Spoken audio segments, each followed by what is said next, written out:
Okay, just for a second, think about all the apps on your phone, right? They've completely changed how we do, well, pretty much everything. How we order food, get a ride, you name it. But what if there's something bigger going on? A huge economic shift that's quietly changing our entire relationship with the very idea of stuff. So let's take car sharing. You need to run some errands, right? You just pop open an app and bam, there's a map of all the available cars near you. You can even check their battery level. You tap a button, the car unlocks, and you're on your way.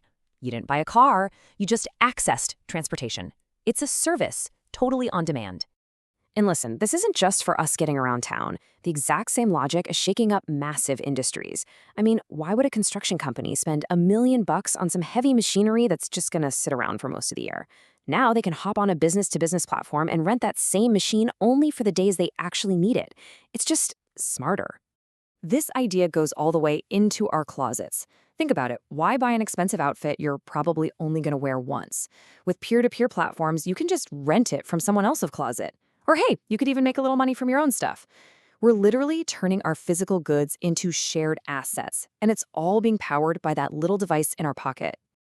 So what's the common thread through all of this? Is it just about making things a little easier? Or are we actually looking at a whole new economic model taking shape right before our eyes? Well, it all builds on one really big idea, a total redefinition of our role in the economy. We're slowly but surely shifting from being consumers to becoming users. And this is a huge mental shift. The old way, the consumer path, was totally linear. You buy something, you own it, and eventually you throw it away. It was all about possession. But this new user identity, it's circular. You lease, you rent, you share.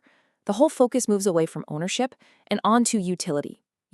What can this thing do for me right here, right now?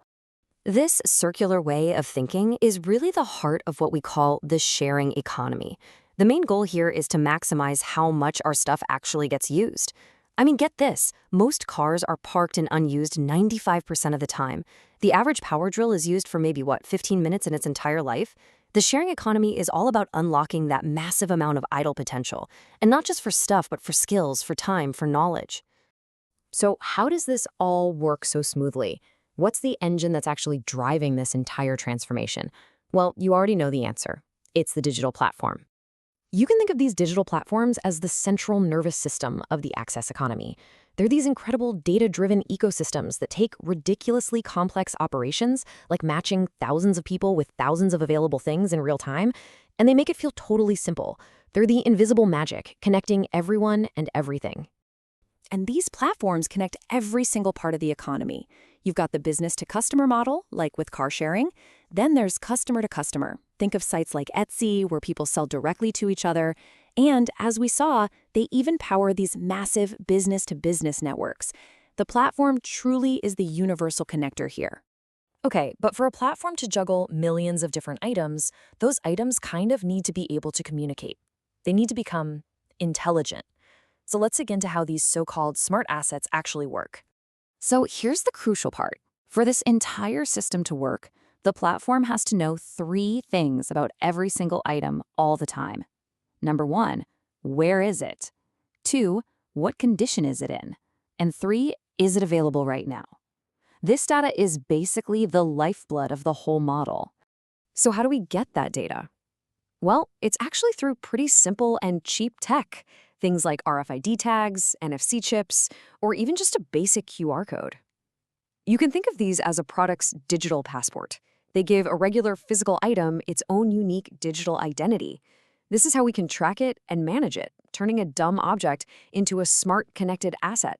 The whole process is basically a 4-step loop that just keeps repeating. First, you tag an item with that unique ID. Second, the platform tracks its location, how it's being used, and its condition. Third, all that data informs important decisions, like when to schedule maintenance. And finally, all of this information helps to optimize the asset's use, which maximizes its value and makes it last way longer. And that brings us to the big picture. This entire system of access, platforms, and smart tech, it isn't just about making things more efficient. It's about building a more sustainable way of living by closing our resource loop. The source material really nails it with this quote. Digitization is a key enabler of the circular economy because it enables the tracing and localization of products. It's so true. Without the ability to digitally track an item through its many different lives, as it moves from person to person through repairs, this whole circular vision just kind of falls apart. Technology is the glue that holds it all together. So ultimately, the goal here is to create a system that helps us narrow, slow, and close our resource loops. We slow the loop by making things last longer through sharing and better care. We narrow it by using fewer resources to get the same job done. And we close it by making it way easier to recycle materials when something is truly at the end of its life. It's about creating value without constantly creating more trash. Which really leaves us all with a pretty profound question to think about.